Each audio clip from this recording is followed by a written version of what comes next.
Welcome to another episode of the CPGGUYS podcast. Our co-hosts, Sri Rajagopalan and Peter V.S. Bond, explore how brands and retailers engage with consumers online, in-store, and everywhere in between.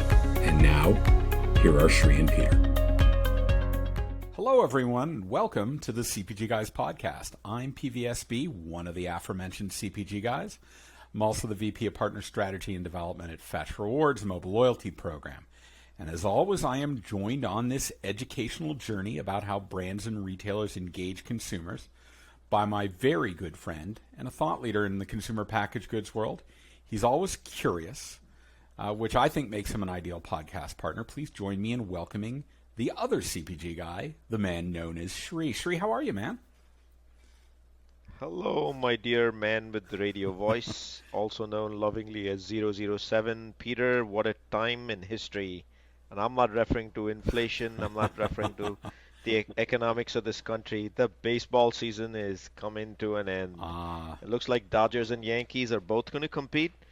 And on top of that, Peter, the Giants are 0-3 in preseason. I'm sure you all love that. It's a tough one. So, Sri, tell me about the West Coast. Are you enjoying it? Have you gone? Are you getting to see any great sites? Like, I love the Getty. Have you been to the Getty yet? The Griffith Observatory, we've seen it from a distance. I have hiked the Griffith Observatory. It's funny you asked me this question. Kavita is literally taking my daughter to the Griffith Observatory for a class project today. What are the odds you would ask me that question? I love the Griffith. I love today. the Art Deco design. It's one of my favorites. Mr. Bond, guess who's picking her up late at night today after the class project finishes? Sure it's yours. Mr. Worldwide. Brilliant. Now, have you made it out to Chavez?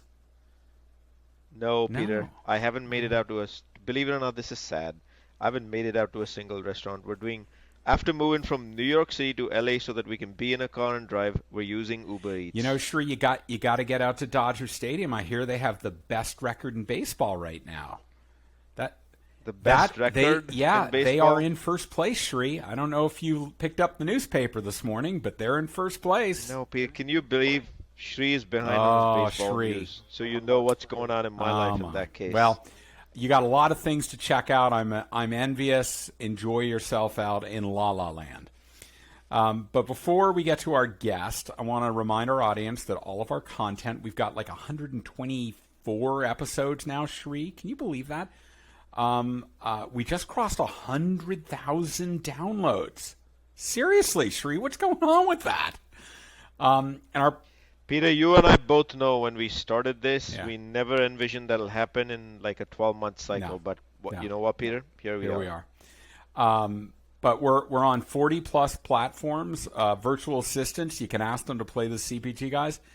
And, you know, I think we don't charge anything for this, do we, Sri? It's all free. It's all free. So we also say if you're not already following us on LinkedIn, please just go to LinkedIn and enter in CPG Guys. And when you get to our page, click the follow button because then you get to see all the stuff we're posting. We don't just post links to our podcast. There's a lot of other content that we hope you find valuable. That's how we treat it. Again, that's also free, so just check it out. All right. Increasingly, Sri and I agree that video and live streaming are the mediums of choice for marketers to engage consumers, particularly on their websites. You know, e-commerce businesses, publishers, and advertisers are really seeking to create platforms that deliver engaging user experiences on their sites. Web stories traditionally only gave users an engaged experience on social media, but now brands and retailers can give their customers an engaged content experience they are familiar with right on their own websites.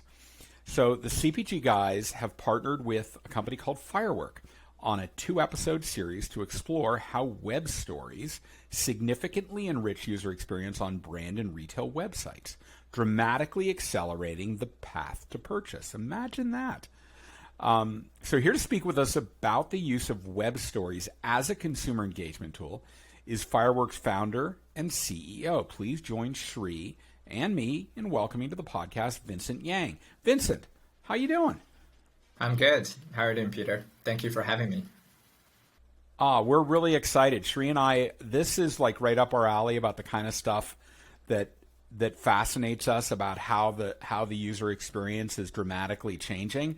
And we talk a lot about shoppable media and content and what the experience is like, and trying to improve the experience on a brand site. That's really, really exciting. Now, before we get to the questions we have for you, our audience loves to learn while they're listening. So they're probably going to want to go check out your site. And while we'll post a link in the digital liner notes, can you let people first of all know where they should go on the web to learn more about Firework? And then can you just give us a little bit of an overview of what your business is?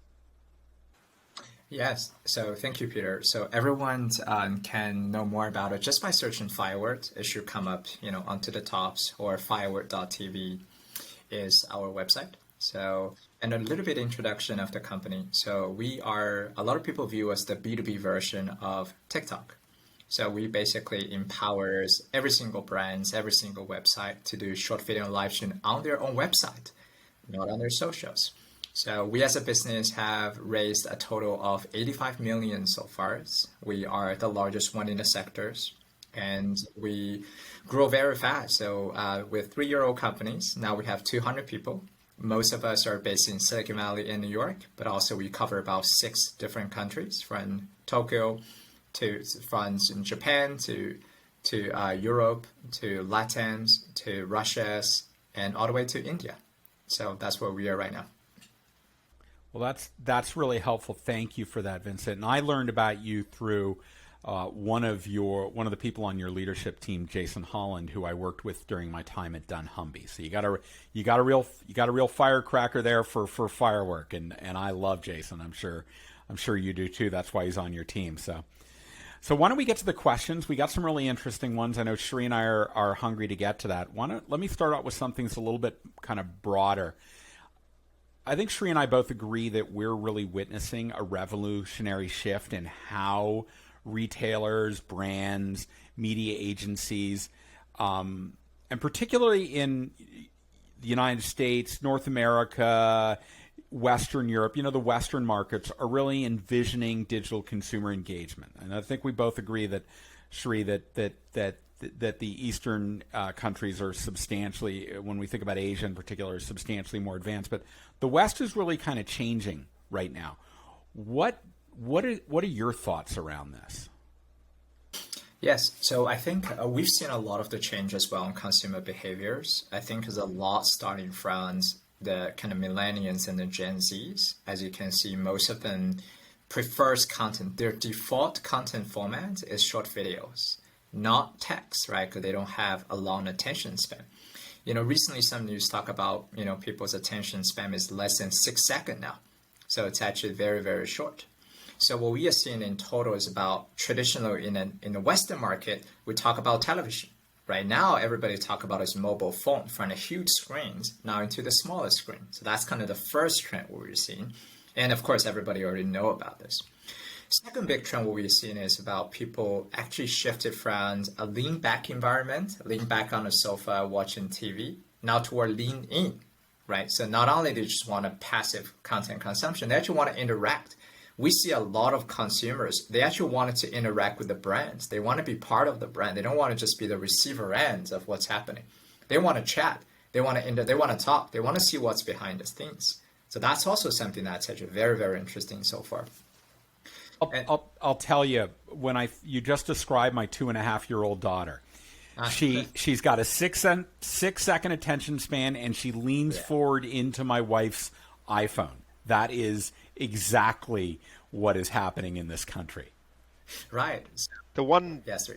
Vincent, the biggest observation, coming from a brand background and having been with some of the largest brands in the world, I'll tell you one of the biggest challenges in this 6-second kind of mindset time frame that today's shoppers and consumers have, right? One of the challenges the industry faces is traditionally marketing has shaped itself to be in 30-second chunks. That's how TV ran. And today you can press the fast forward button in usually skip ad. The word is skip ad in YouTube, other streaming media within 5 or 6 seconds. Used to be 5, now it tends to be 6. So you basically refer to the 6-second attention span. How does a brand, Vincent, create a story in 6 seconds? That's actually And for the record, Vincent, for the record, I want to let our listeners know Vincent gave me true reign to unleash today. So here we are. We've changed the script. so that's actually you actually asked a $1 million question. So it's actually very, very hard because all the brands that they're still very used about television, right? So 30-second, which is guaranteed where you cannot swipe. How do you swipe a television ad? You cannot. So people think a lot of time about storylines, about great things show up the Super Bowl in the final second. But guess what? Average attention span for a Snapchat ad is 1.3 seconds.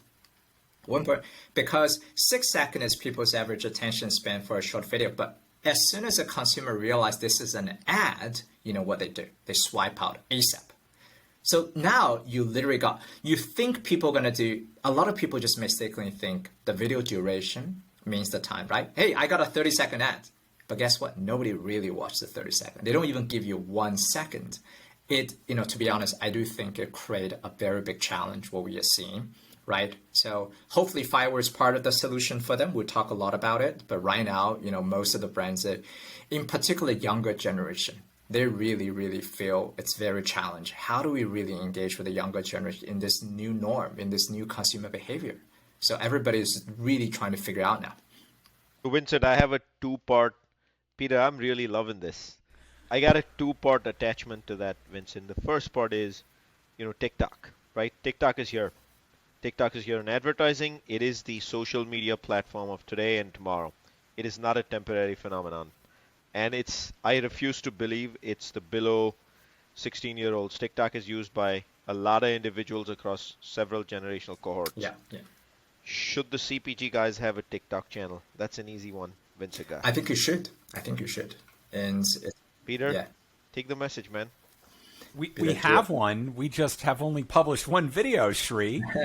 Now I know it's a problem. That's because we said we're not. Look at Vincent telling us the king of the 6-second ad is telling us we got to have a channel. I believe that there may be some people in your family who are quite prodigious TikTok content creators. I think we need to leverage some in-house resources to help the CPG guys. Sounds like we have to. And Vincent, the second part of that question is in that world where obviously TikTok is becoming super important to a conversation, multi-generational, what role does Firework play with TikTok? Yes, so that's a very good question. So goes back to what we did. So we are not TikTok. We are the B2B version of TikTok. A lot of people say, what do you mean? Right? So let me give an analogy. The way how we compete with TikTok is the same way how Shopify compete with Amazon. So Amazon is a B2C. Everybody go to Amazon, right?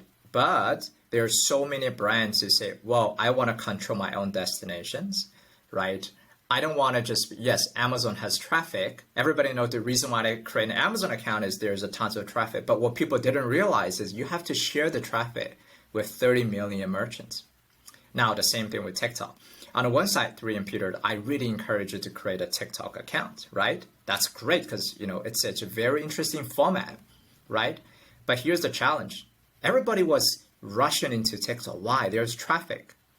But the fact that there doesn't mean you will have the traffic, right? Because you have to share the traffic with 20 million teenager boys and girls who's very good at lip sync at belly dances, right? It's like in the farmer's market. So that's the first case that people that's why in the world we have Amazon. We also have Shopify, which is a $200 billion business, right? It gives every single brand a way to have its own Amazon. Now, so does Firework. I also said this to many, many brands I talk to. Everybody says TikTok has traffic. I'm like, yes, TikTok has huge traffic, but listen, bluntly, is TikTok beautiful business? Is TikTok beautiful brands? Is Instagram, if you ask Kevin, if you ask Evan in Snapchat, is when you build Snapchat, who are you building Snapchat for? Is it building for business? No, Snapchat is built for consumer to express themselves. Brand is just a tag along. Why? Because brand just tag along wherever there's traffic is, but it's not built for brands. Now the same thing, right? TikTok is not built for brand. There's so many business, right? There's one brand we are talking to. They spent 5 years, cannot get 100,000 followers on social. But guess what? Their own website had 30 million visitors per month. And I was like, well, you got 30 million people coming to your website every single month. why are you focusing elsewhere, right? So this is something that's very interesting. Fantastic explanation, by the way. That's great. Hey, so Vincent, in talking to Jason, I know you guys have a bit of a vision to disrupt, support, and connect across a multi-sided market at scale. So how are you and Firework planning to do that?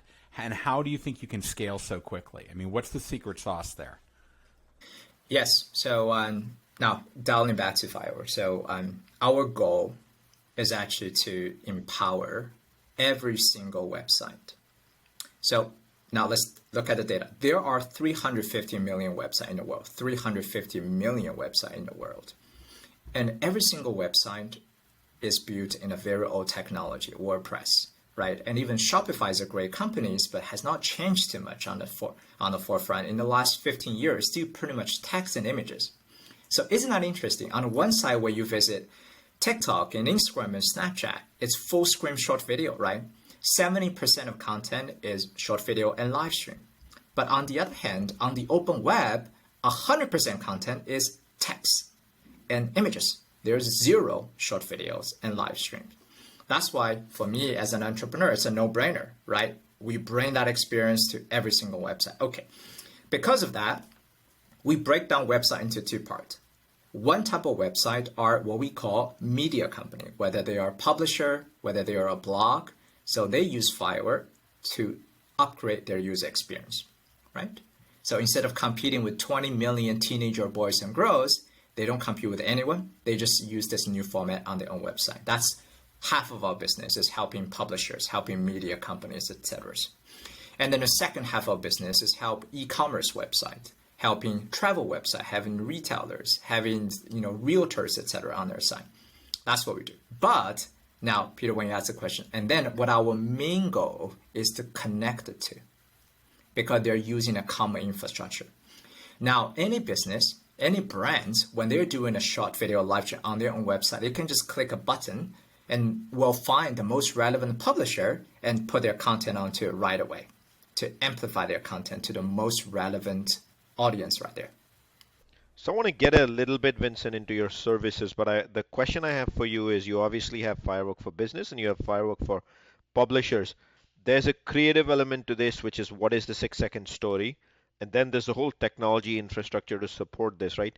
Can you take us a little bit behind the scenes? If a brand chooses to partner with Firework, how does all this come together? Like what's the oil and the different machine parts here that a consumer finally sees on a website front end as a 6-second ad? Exactly. So I will show you an example. Let's say a classic brand, I will use an example as a D2C brand, right? Somebody selling whatever stuff, selling, clotheslines and on their own website. The integration with Firework is actually less than 5 minutes. So if they're using WordPress, Shopify, WooCommerce, Wix, and all the other well-known CMS platform as their fundamental, the website CMS, we have a one-click integrations to have the short video and live stream container outside of the website, right? So that's very easy. And then they can just use Fireworks. So we have something called Firework Camera. But our camera is very different from Snapchat camera. Snapchat camera is making your video be funny. It's turning your head into emoji, an emoji, right? And what we focus on function. We wanted to help all the e-commerce to sell better. So our camera, right, connects deeply into your Shopify, connects deeply to your WordPress. And whatever you do on the Firework camera shows directly on your very own website, right? So they use Firework. Once the integration done, then they're using Firework to create content, edit content, host content, stream content, present content. So that's kind of how they're using Firework as a brand. We see brands, the first day they're starting to use Firework, and by the way, all of our product is self-service. You can just do it on the website yourself, right? We've seen some brands just from the beginning to actually turning their entire experience to be, using short video live stream within less than a day. So I want to clarify a couple things there. I assume the creative is still bought by the agency or the brand's agency, the actual creative, and then there's an opportunity to test and refine before it's published? Yes. You can test and refine, you can approve everything, right? It's the same thing how you do content on TikTok, upload content TikTok, Instagram. But now remember, now because we turn your entire website into this TikTok experience. Now you just approve the content on your website. But there's something you mentioned, it's very interesting. There's a very interesting counterintuitive thought I'm thinking about. So a lot of people think doing creative, we need to go to agency, it's commercial grade. It's like a lot of people shy away from doing videos, right? Because they think we need to have a celebrity, etc. You know what? So what we are seeing from a data perspective, it's actually contrary, it's the opposite. Sometimes having your employees, having your sales assistants talking about content, facing the camera right away, without staging, without commercial style is actually even better than doing these things the other way around. We wanted to democratize content creation for the business folks. Tell them you don't need to be a TikToker to create content, right? So that's what we really wanted to focus on.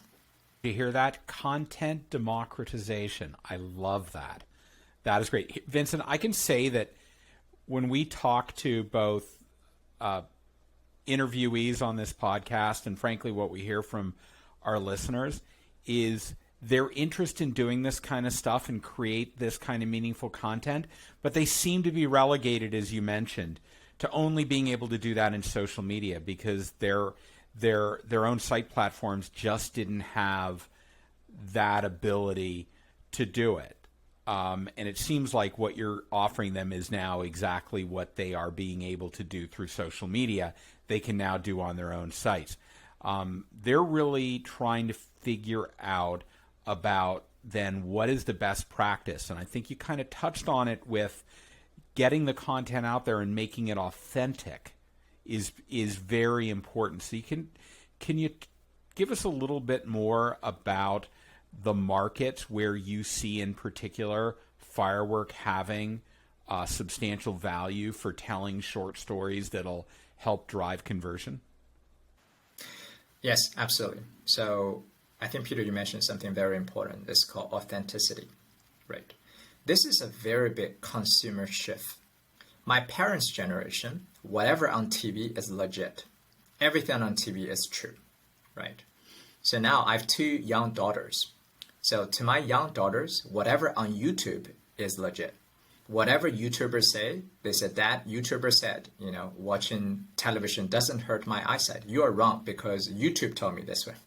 It's very different, right? It's no longer television. It's because they prefer anything they feel like it's in a commercial, they just swipe out, right?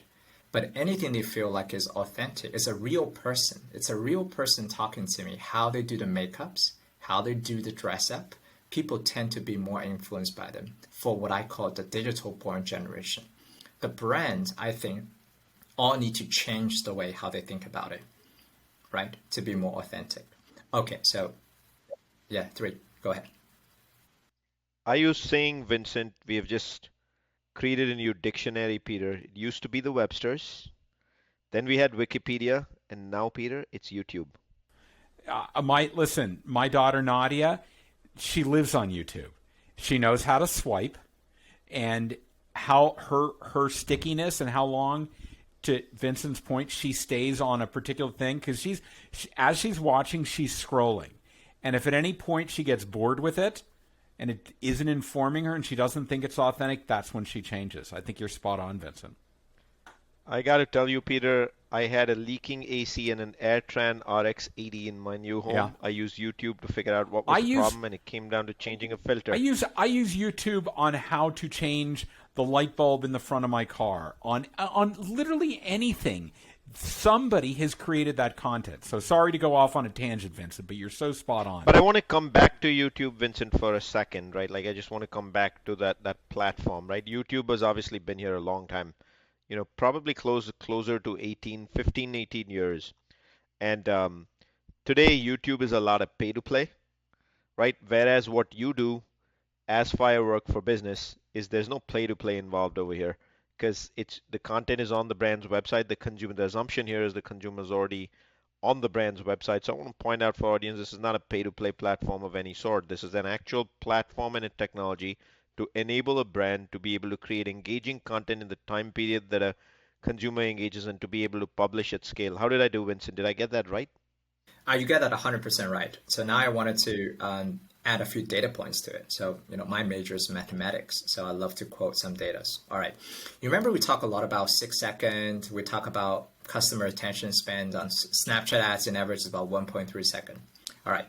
So all of the brands that uses Firework on their website, something interesting happens. What we are seeing is that people engaging with the short video content on their very own website for 2 minutes, right? 120 seconds, right? And then you're like, why? How come? It's the same content. Why? Because I'm already on your site, right? Let's say if the website is a men's warehouse, I'm already have intent. So this is a very important piece. We recently just hired a global head of sales from Snapchat, so called Jeff Lucas. So when he joined us, we had a discussion. He said, Vincent, when I was in Snapchat, we are selling interruptions. Every ad is an interruption, right? You interrupted me from watching a content. You interrupted me from seeing what my friends are doing every day. I'm not coming here to buy a clothes. I'm not coming here to buy a coffee.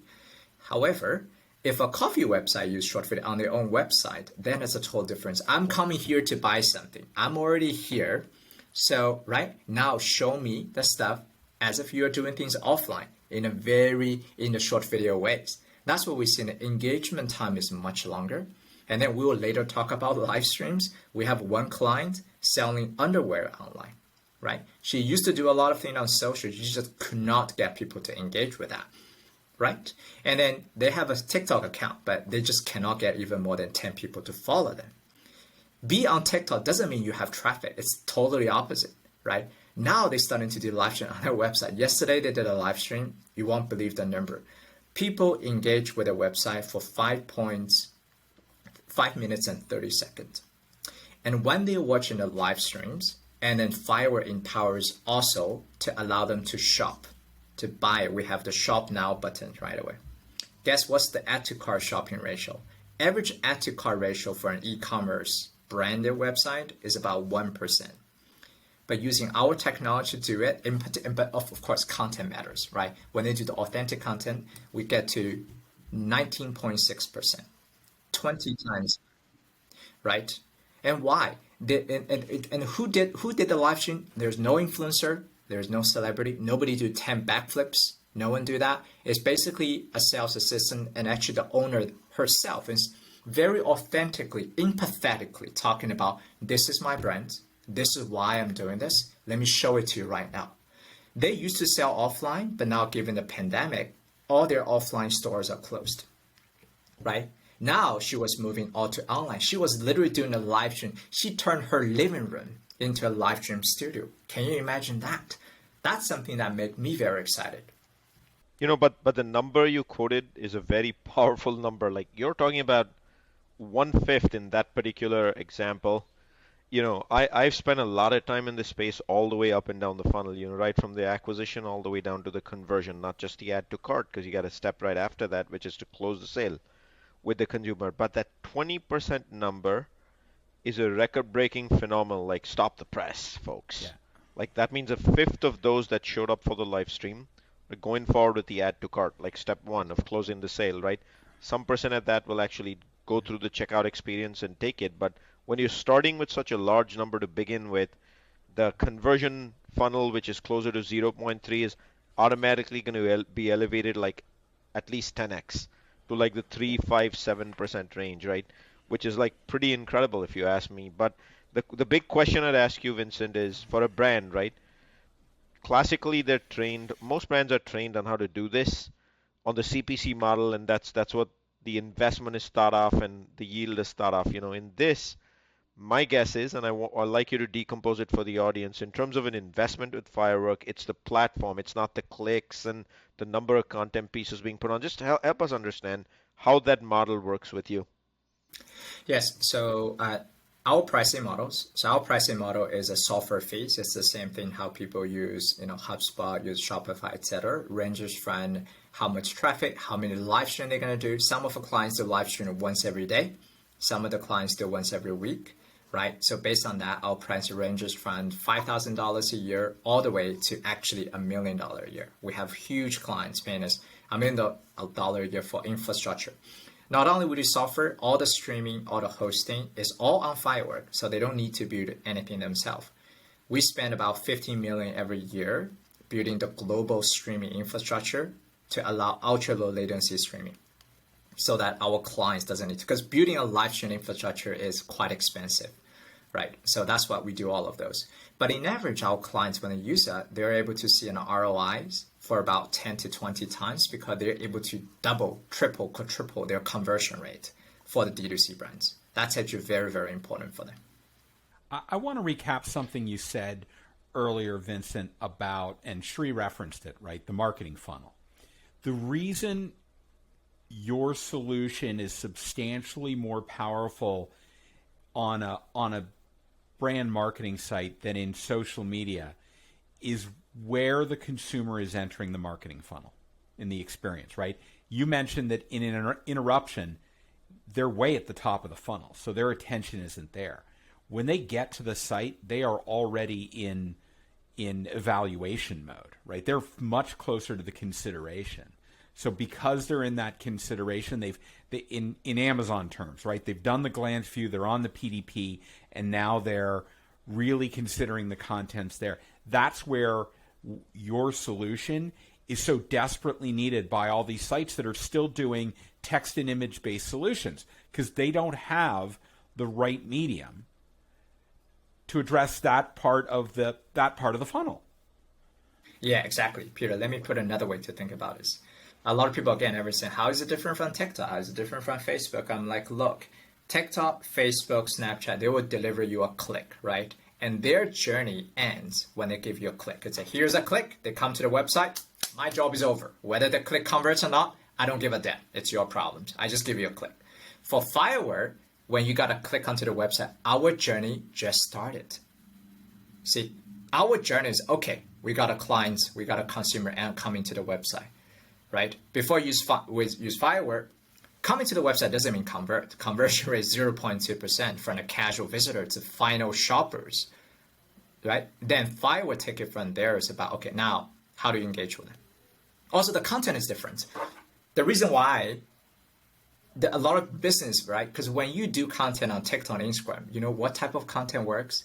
You have to do extreme stuff. You have to yell. Think about how you get attention in the farmer's market. How do you get attention? You have to yell so loud. You have to do crazy stuff. I've seen brands trying to do backflip 10 times to do crazy stuff just to get one follower, right? But that's why they think, oh, we need to very expensive, need to have it. But when people on your website, you don't need to do any of that. I'm already here. I'm already listening at your counter. Okay, now all you need, don't sell me anything. Just show me. Show me what are you selling? How is it beneficial? Show it to me as a real person doing things offline. That's the difference.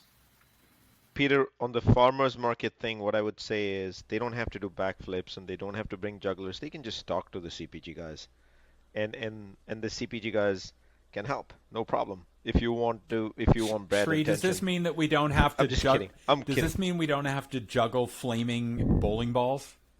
That's Sunday afternoon career, Peter. We can finally give it up. Okay. Others are doing it pretty well. But you know, right up front, Peter, I know you said we're going to do a two-part series, right? What I want to do when we come back, Vincent, for part two is like get into the technology aspects, right? This is a large part of this is hosting a live platform. It can't fail. It's got to be fail-proof, not fail-proof 98%, like 100%, because the death of brand equity is a failed video stream trying to drive brand equity. But we'll get back to the tech aspects next time and we'll take a deeper dive into it, right? But I want to jump a little bit into agencies versus brands and how your relationship works. Like when I say agencies, I mean media agencies who tend to anchor a lot of these outcomes for the brands, right? Do you see an even split in the work you do? Do you work exclusively with agencies? Is it brands always a client? Like how does that work for Firework? We work with both. So what we find is about, because Firework, we are not a TikTok. Our goal is not becoming a walled gardens, right? Agencies do not like walled gardens because, what happened, Google and Facebook, they all publicly announced they want to cut out the middleman. because this is kind of B school 101. When vendor side is consolidated to three, right, and a big budget like PepsiCo and the CPG, there are 5 of them. You don't need a middleman, right? But for Firework, it's very different because we're long tail to long tail. We're helping them to do all the open web. So what we find, we're in discussion with a lot of the top agencies, right? What we find is we just go there because, all the agencies, by the way, I've seen they're also innovating. Most of the agencies are all coming with, some agency has the shop commerce team. Some agency have the digital transformation team. They're going upstream, right? Not just about doing a media buy. They're going way upstream to advise their brands about how do you transform your brands in the pandemic eras. How do you do that in this Q4? They're doing lots of very interesting things because originally people might think, yeah, they're the middleman. They're not. They're actually trying to do very interesting stuff there. Now, Firework just helped them to do even better because now not only can offer strategic advice, now they can offer a concrete solution. So that's why we partner a lot with agencies. But there are so many other brands that's not represented by agency. Those are the ones that we just go direct. That's great. Let me finish off our questioning for this episode, Vincent, with just talking about where the future is going. You have had successful funding. Crunchbase will tell me it's somewhere in the $120 million range. I'll let you dispute that if you want, but you've really got some great investors with experience, in this, certainly in the B2C space around Snapchat, music.ly, and some other really big activities. I want to understand where you are in the funding process. Are you looking to get another round? And if so, what is the purpose of it?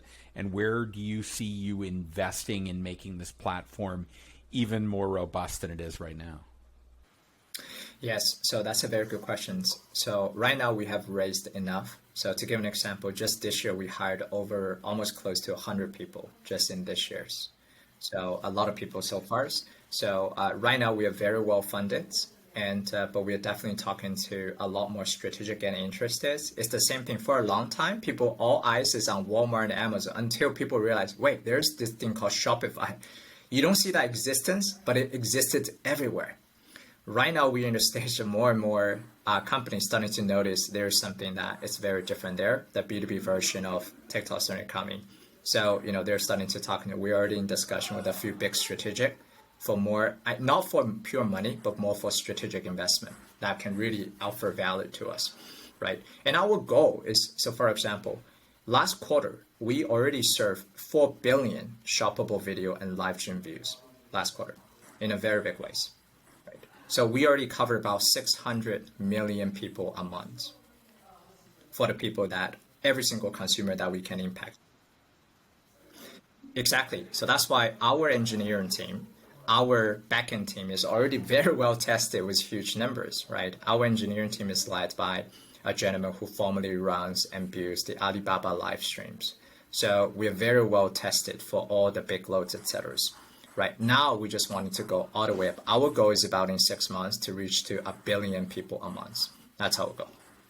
Wow, that is absolutely terrific.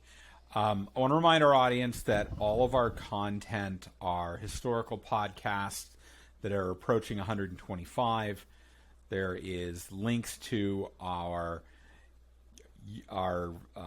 Instagram account, our Twitter account, our TikTok account, and other content we've published, and even to our LinkedIn profiles, our LinkedIn page. You can get there by going to cpgguys.com and get all of that. And also, we are an audience-driven podcast. We want your feedback. Best way for you to do that, go to ratethispodcast.com/cpgguys, click on the Apple platform, and write a review. And while you're there, they let you leave a star rating. I mean, I'm a big fan of the number 5, but it's entirely up to you what you want to do. But please do. We want your feedback. We want to be responsive to having on really great guests and talking about really interesting topics like we did today. And we're going to do that by you giving us that feedback. Vincent, this was phenomenal. I mean, I'm really excited about this. I can tell Shri is equally excited. And we're looking forward to episode 2 when we kind of look under the hood and check out the engine and talk about. But what I'm just so excited about is you're bringing to for a brand what their most important presence is on the web, and making it as rich an experience that really drives conversion that they've been missing for so long. This is terrific. Thank you for joining us.